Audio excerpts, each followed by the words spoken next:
आज है 2 फरवरी 2026 दिन सोमवार। Welcome back to clean news UP. चलिए देखते हैं उत्तर प्रदेश की 25 फटाफट बड़ी खबरों को। युवाओं के लिए रोजगार की ट्रेनिंग, आरटीई नियमों में बड़ा बदलाव। जिले के युवा और अभिभावकों के लिए 2 बड़ी खबरें हैं। कृषि विभाग हाई स्कूल इंटरमीडिएट पास बेरोजगार युवक युवतियों को रोजगार से जोड़ने के लिए विशेष प्रशिक्षण दे रहा है। इसमें बीज, उर्वरक, कीटनाशक दवाओं की व्यवहारिक जानकारी दी जाएगी। प्रशिक्षण हर रविवार को होगा। वहीं शिक्षा के अधिकार अधिनियम में बड़ा बदलाव किया गया। अब किराए के मकान में रहने वाले बच्चों को आरटीई के तहत निजी स्कूल्स में प्रवेश नहीं मिलेगा। यूपी में कृषि उपकरणों पर बड़ी सौगात, किसानों को मिलेगा 50% तक अनुदान। उत्तर प्रदेश सरकार किसानों को सशक्त बनाने के लिए कृषि उपकरणों की खरीद पर भारी सब्सिडी दे रही है। SMAM योजना 2025-26 के तहत अनुसूचित जाति, छोटे और सीमांत किसानों को 50% तक, जबकि अन्य किसानों को 40% अनुदान मिलेगा। इस योजना से खेती की लागत कम होगी और उत्पादन बढ़ेगा।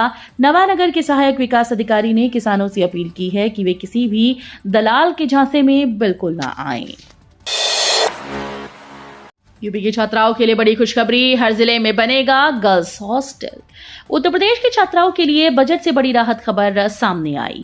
केंद्रीय बजट में घोषणा की गई कि देश के हर जिले में एक गर्ल्स हॉस्टल स्थापित किया जाएगा। ये हॉस्टल विज्ञान, प्रौद्योगिकी, इंजीनियरिंग और गणित यानी STEM संस्थानों में खोले जाएंगे।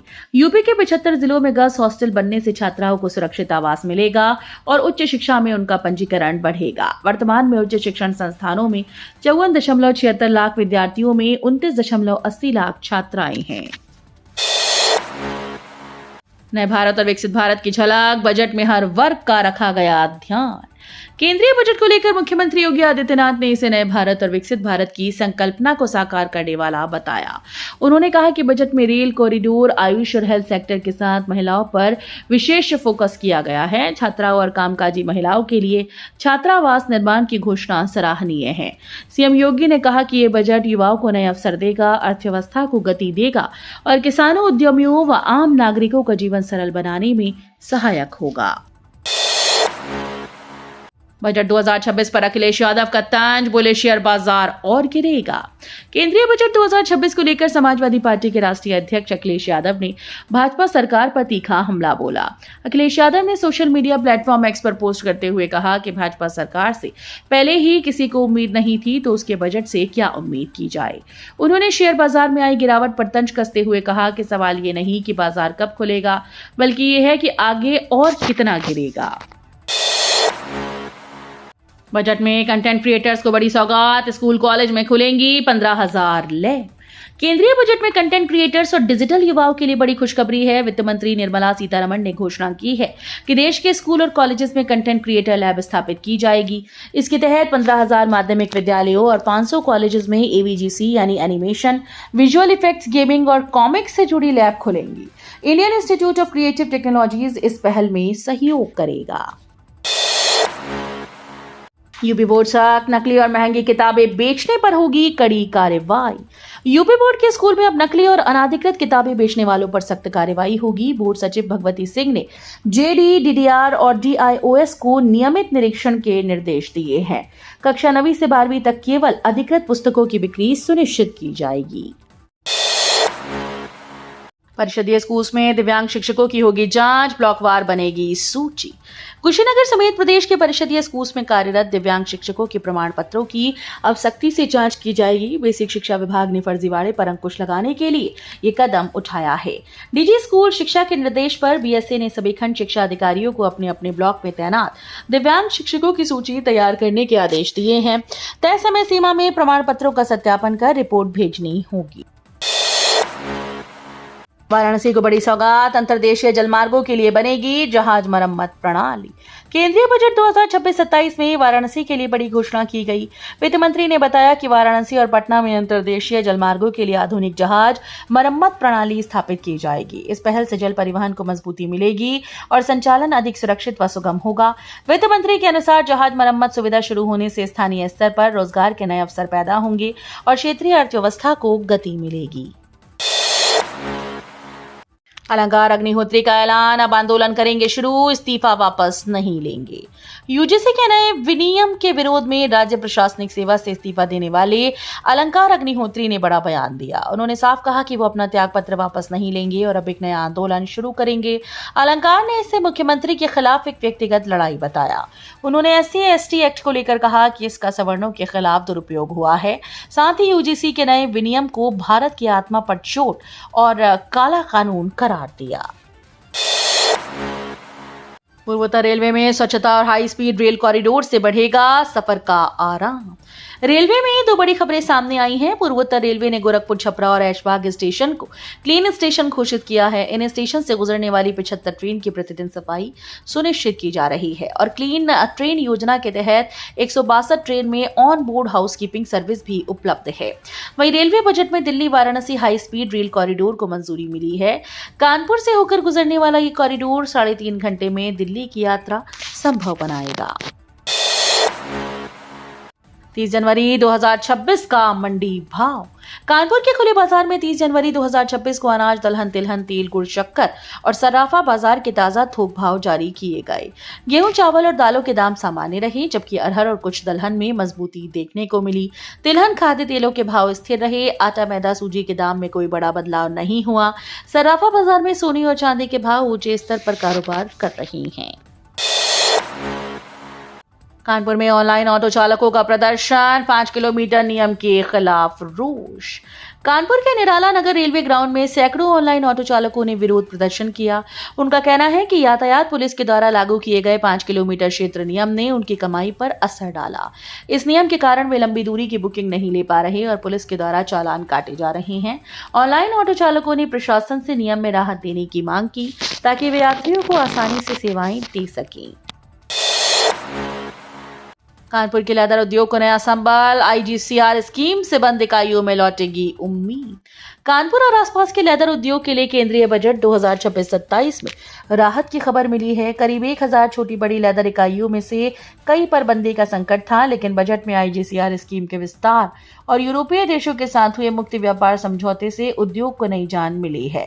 इससे बंद होती इकाइयों में फिर से उत्पादन शुरू होने की उम्मीद जगी है। शहरवासियों को राहत, गृहकर और जलकर का बिल अब एक ही जगह जमा।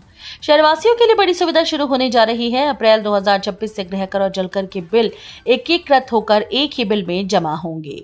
इसके लिए NIC ने सॉफ्टवेयर अपडेट तैयार किया है। नए वित्तीय वर्ष से लागू इस व्यवस्था से 5.5 लाख से अधिक लोगों को सहूलियत होगी। नगर निगम के काउंटर पर दोनों बिल जमा किए जा सकेंगे। भवन स्वामी अपनी आर्थिक स्थिति के अनुसार बिल को 2 किश्तों में भी चुका सकते हैं। प्रदेश में बजट सत्र की शुरुआत 9 फरवरी से 11 फरवरी को पेश होगा वित्तीय बजट। उत्तर प्रदेश का विधानमंडल 9 फरवरी से बजट सत्र के लिए एकत्र होगा। राज्यपाल की स्वीकृति के बाद विधानसभा और विधान परिषद के दोनों सदनों को संयुक्त रूप से बुलाया गया है। सत्र के पहले दिन राज्यपाल अपने अभिभाषण में सरकार की नीतियों, प्राथमिकताओं और अगले वित्तीय वर्ष की योजनाओं का खाका पेश करेंगी। इसके बाद सदनों में बजट पेश करने और उस पर चर्चा की प्रक्रिया शुरू होगी। 11 फरवरी को प्रदेश का बजट पेश होने की संभावना है, जिसमें विभिन्न वर्गों और जनता के लिए नई घोषणाओं की उम्मीद है। बरेली में यूपी की अत्याधुनिक लाइब्रेरी, शिक्षा और अध्यात्म का संगम। बरेली शहर जल्द ही शिक्षा और अध्यात्म का केंद्र बनने जा रहा है। बरेली विकास प्राधिकरण की रामगंगा नगर आवासीय योजना के तहत 26 करोड़ रुपए की लागत से प्रदेश की सबसे अत्याधुनिक लाइब्रेरी का निर्माण तेजी से हो रहा है।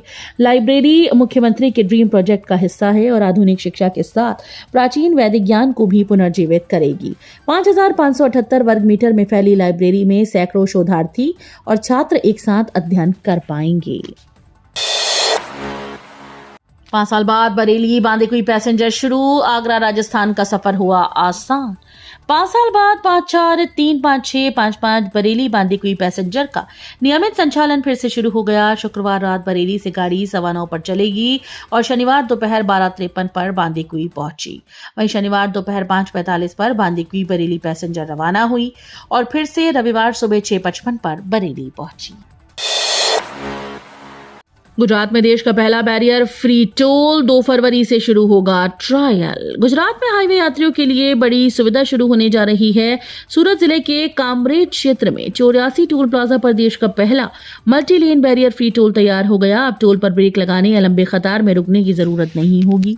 National highway authority of India 2 फरवरी से इस अत्याधुनिक टोल सिस्टम का ट्रायल शुरू कर रही है। यह नया सिस्टम मौजूदा टोल कनेक्शन प्रणाली की जगह लेगा और यात्रा को तेज, सुरक्षित और सुविधाजनक बनाएगा।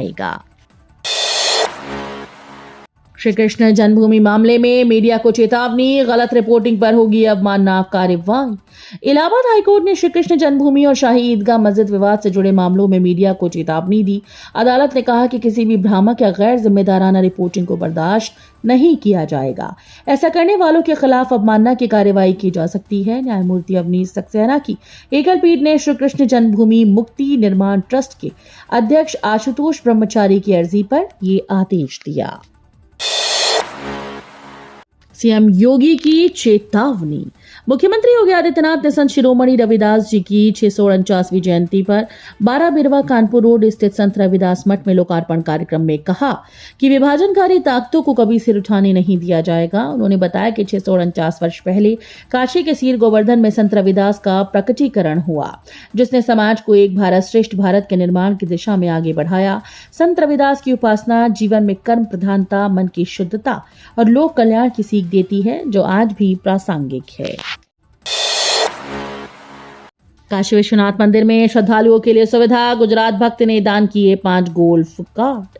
काशी विश्वनाथ मंदिर ने श्रद्धालुओं की सुविधा के लिए एक बड़ी पहल की है। गुजरात के अहमदाबाद से आए भक्त सोमनाथ ने मंदिर को 8 सीटर गोल्फ कार्ट की 5 गाड़ियां प्रदान की। इन कार्ट से बुजुर्गों और दिव्यांग श्रद्धालुओं को आसानी से मंदिर तक पहुंचाया जाएगा। यूपी को बजट में बड़ी सौगात। वित्त मंत्री निर्मला सीतारमण ने वित्त वर्ष 2026-27 का बजट पेश करते हुए यूपी के लिए कई अहम घोषणाएं की। काशी को 2 हाई स्पीड रेल कॉरिडोर की सौगात मिलेगी, जिससे यात्रा का समय कम होगा। प्रदेश के सभी 75 जिलों में एक गर्ल्स हॉस्टल बनेंगे, जिससे छात्राओं की उच्च शिक्षा में भागीदारी बढ़ेगी। दिल्ली देहरादून एक्सप्रेसवे का बागपत सहारनपुर खंड बंद, सुरक्षा के चलते लिया कदम। दिल्ली देहरादून एक्सप्रेसवे का 210 किलोमीटर लंबा निर्माण 4 चरणों में चल रहा है। पहला खंड दिल्ली अक्षरधाम से बागपत तक पहले ही यातायात के लिए खोल दिया गया, लेकिन बागपत के ईस्टर्न पेरिफेरल जंक्शन से सहारनपुर बाईपास के लाखनौर तक 120 किलोमीटर का दूसरा खंड अभी वाहनों के लिए बंद है।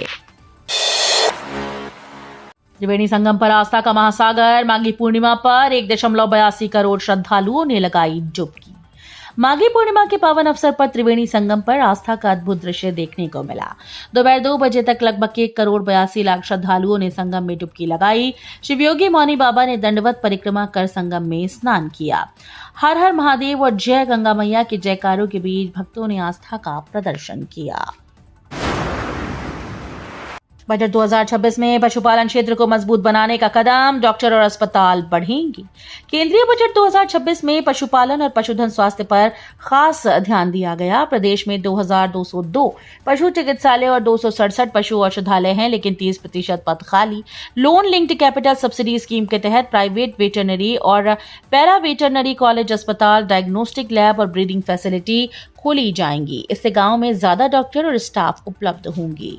तो ये थी आज की 25 फटाफट बड़ी खबरें। अगर आपको न्यूज पसंद आई हो तो वीडियो को लाइक और शेयर जरूर करें। धन्यवाद।